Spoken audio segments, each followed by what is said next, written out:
किसी समय की बात है, एक गांव में हेमंत नाम का व्यक्ति रहता था। हेमंत शातिर ठग था, जो लोगों के घरों से चोरी करता और उनकी मेहनत की कमाई को अपनी तिजोरी में भरता। उसका मानना था कि यह धन भविष्य में उसके काम आएगा। वह इतना चालाक था कि लोग कभी समझ ही नहीं पाते थे कि उनके साथ ठगी किसने की। एक दिन हेमंत ने एक दूसरे गांव में चोरी करने की योजना बनाई।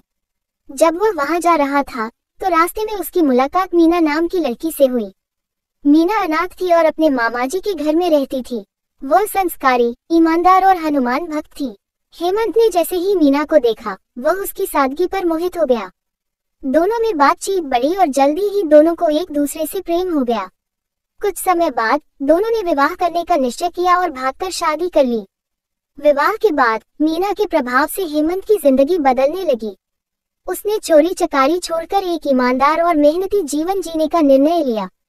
हेमंत ने अपने चोरी किए हुए धन से एक घर खरीदा और मीना को वहां ले आया। दोनों की जिंदगी अब सुखद और शांतिपूर्ण हो गई। मीना के हनुमान भगवान के प्रति गहरे विश्वास का असर हेमंत पर भी हुआ। वह अब पूजा पाठ में रुचि लेने लगा। कुछ समय बाद उनके घर एक पुत्र का जन्म हुआ। उन्होंने उसका नाम राम रखा। राम के जन्म के बाद हेमंत के जीवन में एक नई उमंग आ गई।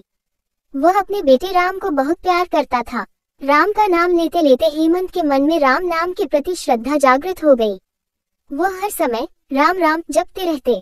धीरे धीरे उनकी यह आदत इतनी बढ़ गई कि लोग उन्हें देखकर कहते, हेमंत का हृदय अब राम में रम गया है। समय बीता और हेमंत वृद्ध हो गया। अब उसका पुत्र राम व्यापार संभालने लगा। एक दिन हेमंत की तबीयत अचानक बिगड़ गई और उन्हें अस्पताल ले जाया गया। डॉक्टरों ने बताया कि वह अब ज्यादा समय तक जीवित नहीं रह पाएंगे।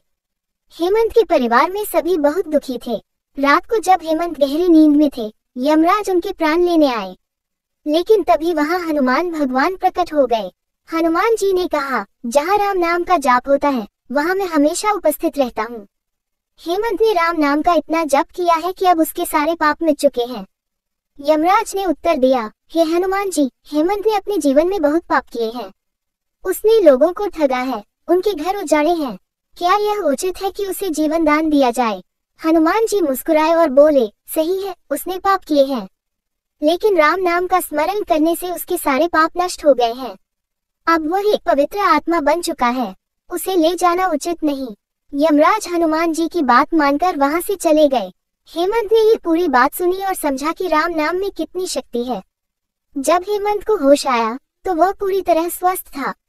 डॉक्टर भी ये देखकर हैरान रह गए। हेमंत ने अपने बेटे राम को बुलाया और कहा, बेटा, मैंने अपने जीवन में बहुत गलतियां की हैं। मैंने जिन लोगों को ठगा था, अब मैं उन्हें उनका धन और सामान लौटाना चाहता हूँ। राम ने अपने पिता का समर्थन किया। बाप बेटे ने उन सभी लोगों से माफी मांगी और उनकी संपत्ति लौटाई। लोग हेमंत के बदले हुए स्वरूप को देखकर हैरान और खुश हो गए। हेमंत को अब सच्ची शांति मिली। वह अपने परिवार के साथ हंसी खुशी रहने लगा। राम नाम का जाप उसका सबसे प्रिय कार्य बन गया। शिक्षा, बुराई चाहे कितनी भी बड़ी क्यों न हो, सच्चे मन से प्रायश्चित करने से हर पाप माफ हो सकता है। ईश्वर के नाम का स्मरण इंसान के जीवन को बदल सकता है। सच्चाई और ईमानदारी से जीने में ही असली सुख है।